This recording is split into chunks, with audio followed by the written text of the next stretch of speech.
Happy day बच्चों। San academy पल्लीकरनी में आपका हार्दिक स्वागत।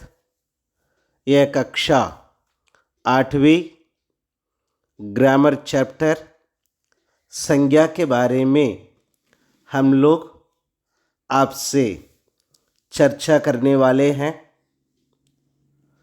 सबसे पहले संज्ञा क्या है, इसको जानने के लिए हमें क्या करना है। हमारे सामने जो कुछ भी हमें दिखाई देता है वे सब कुछ चीज़ें संज्ञा ही कहलाती है। थोड़ा यदि हम प्रैक्टिकली देखें, हमारे आँखों के सामने जो कुछ भी दिखाई देता है वो सब क्या कहलाता है, संज्ञा ही कहलाती है। ठीक है। दूसरी बात, यदि हम परिभाषा के रूप में देखें, किसी जाति, भाव, व्यक्ति, स्थान आदि के नाम को बोध कराने वाले को हम संज्ञा कहते हैं। जैसे पशु जाति है, सुंदरता भाव है, मोहन व्यक्ति है, दिल्ली स्थान है। इस प्रकार से हम संज्ञा को हम क्या कर सकते हैं, जान सकते हैं। तो इसलिए आइए अभी संज्ञा के 3 भेद क्या है, व्यक्तिवाचक संज्ञा, जातिवाचक संज्ञा, भाववाचक संज्ञा, ये क्या कहलाता है, ये हम क्या करते हैं, जान लेते हैं। सबसे पहले व्यक्तिवाचक संज्ञा।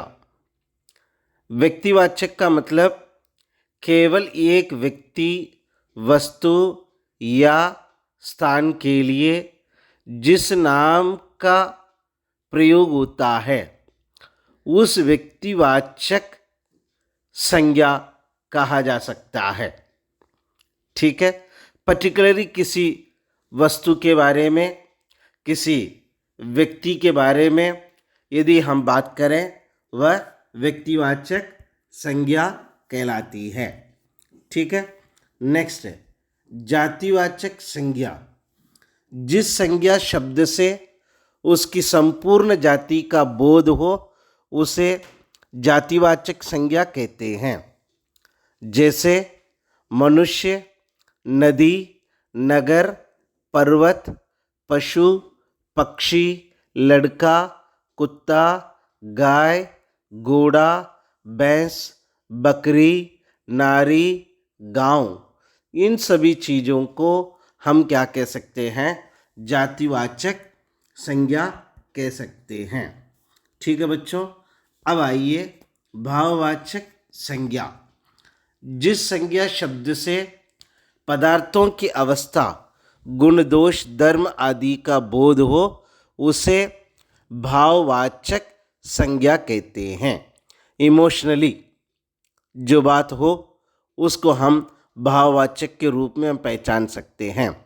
जैसे बुढ़ापा, मिठास, बचपन, मोटापा, चढ़ाई, थकावट आदि जो शब्द जो है, इन शब्दों को हम भाववाचक संज्ञा पहचानते हैं। ठीक है बच्चों। आप लोग इस जातिवाचक, व्यक्तिवाचक, भाववाचक तीनों संज्ञाओं को अच्छे से पढ़ाई करें और इसके बारे में जानें, तब जो है आपको आगे का जो ग्रामर पार्ट जो है आपको समझ में आ सकता है। ठीक है बच्चों, धन्यवाद।